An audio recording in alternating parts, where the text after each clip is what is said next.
স্বাধীনতা অর্জনের কৃতিত্ব আমি দিতে চাই মহান রব্বুল আলামিনের প্রতি। আমি মহান রব্বুল আলামিনের কাছে আমি প্রার্থনা করি, সারা বাংলাদেশের মায়েরা, বোনেরা, ভাইয়েরা আজকে প্রার্থনা করেছে এই জালেম সরকারের পতন করার জন্যে। আজকে আল্লাহ পাকের অশেষ মেহেরবানিতে আমাদের দেশের ছাত্র ছাত্রীদের সম্মিলিত প্রচেষ্টায় তারা সামনের কাতারে দাঁড়িয়ে যে ইতিহাস আজকে সৃষ্টি করেছে, সেই ইতিহাস সারা জীবন বাংলার মানুষ স্মরণ করবে।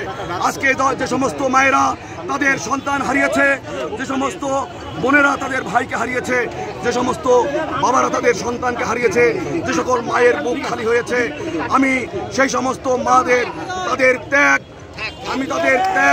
স্বর্ণাক্ষরে স্বীকার করে আমি তাদের সর্বোচ্চ সম্মান দেওয়ার জন্য আগামী সরকারকে আমি বিনীতভাবে অনুরোধ করব। এবং যাদের রক্তের বিনিময়ে আল্লাহ পাকের অশেষ মেহেরবানিতে আজকে স্বৈরাচারের পতন হয়েছে তাদেরকে সর্বোচ্চ সম্মান দিয়ে এদেশে গণতন্ত্র কায়েম করতে হবে।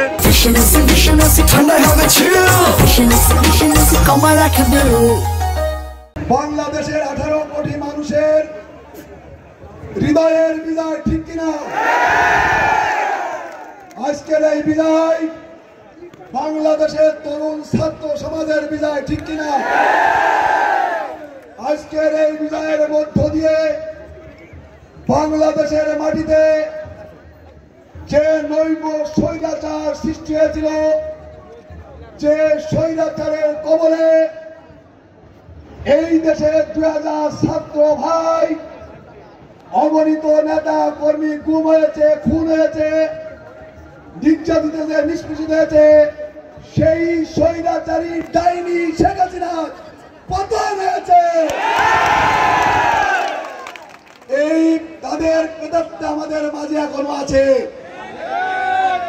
এই প্রেতাত্মারা কোথাও যেন বিশৃঙ্খলা না করতে পারে। আমি জেলা বিএনপির সভাপতি হিসেবে যে ঘোষণা দিচ্ছে, আপনারা সন্ধ্যা পর্যন্ত এখানে অবস্থান করবেন।